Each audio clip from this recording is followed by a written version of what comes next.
Hey, good evening. I'm Texas Storm Chasers Baldy-in-Chief David Reimer. Coming up 6:30 on April the 25th, 2024. It's Thursday evening. It's been a busy afternoon across western Kansas, northeastern Colorado. We've had a few tornadoes, lots of hail, damaging winds. As discussed this morning, the main upper-level lift for this system is not going to arrive until tonight in Texas, and that has led to, so far, a pretty quiet afternoon. You can see we do have increasing towering cumulus now east of the dry line across the western Texas Panhandle.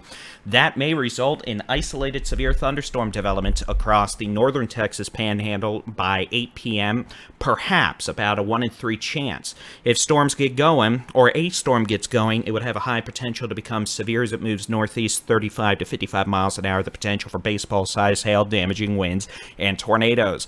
However, we are probably going to have to wait until after 9 to 11 p.m. tonight for our severe weather threat to begin in the state of Texas. So we take a look at the severe weather outlook from the Storm Prediction Center for tonight into Friday morning. You can see scattered to several severe thunderstorms are expected across the eastern Panhandle, northwest Texas, perhaps extending into the Big Country and Texoma, along with western North Texas. This threat, again, probably will not begin until 9 to 11 p.m. tonight and continue through 5 a.m. tomorrow morning.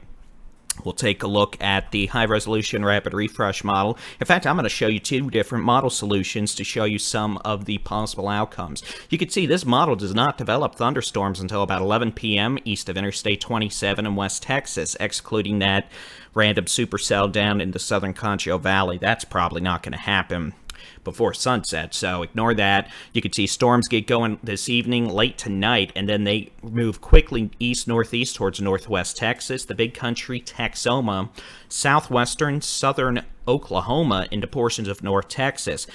These storms likely going to be in the form of a cluster with embedded supercellular storm structures.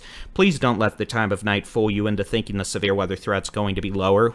It's not going to be in this case because we're going to be dealing with a very strong upper-level storm system that is going to overcome the lack of daytime heating, thus allowing for the possibility of all modes of severe weather.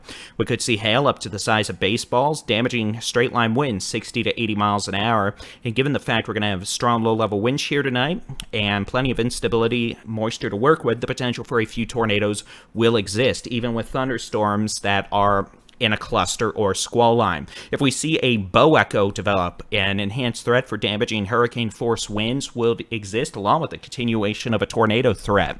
Now, that's what the HRRR says. You notice outside of West Texas, Northwest Texas, and Northern Big Country, it really doesn't do much in the Congeal Valley or Central Texas or North Texas, but we do have some scattered showers and storms develop Friday morning in those areas. Those could have some hail, gusty winds. Now, let's take a look at the North American model. This is a slightly different scenario. You can see it fires storms up, same time, late tonight, West Texas, but it moves that line of storms all the way east across Texoma, northwest Texas, the Big Country, developing south into the Congeal Valley, moving east into portions of Central Texas, North Texas, around rush hour Friday morning.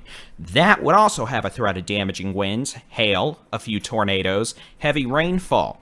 But the difference here is this actually has activity encompassing more of Texas and keeps it not necessarily moving northeast into Oklahoma. So we're going to have to see exactly how far south storms develop tonight and where they end up moving. But again, they're going to be severe probably, with a decreasing threat of severe weather as storms approach Interstate 35 tomorrow morning around rush hour. After that, storms, depending on the scenario, moving into northeast Texas tomorrow afternoon, the potential for some gusty winds, hail.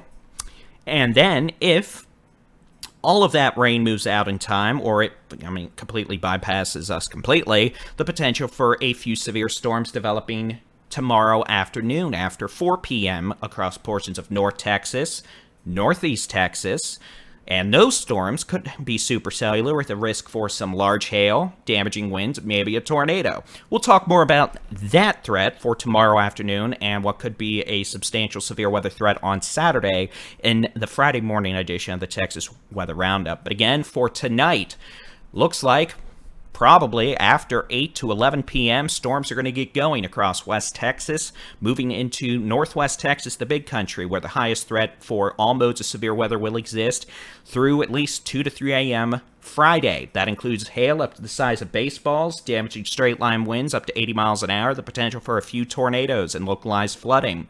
Depending on the track storms take, they're either going to be the most rambunctious up into Texoma and southern Oklahoma. If they turn further east, it could be an issue for western North Texas. We'll be here tonight keeping an eye on things here at the Texas Storm Chasers, and as always, you can keep an eye on the sky with the free Texas Storm Chasers mobile app. Get your interactive weather radar, storm chasing video, live severe weather coverage when necessary, and more. Just search for Texas Storm Chasers where you download apps for your device. We'll be here all evening, all night, keeping an eye on things. Stay tuned.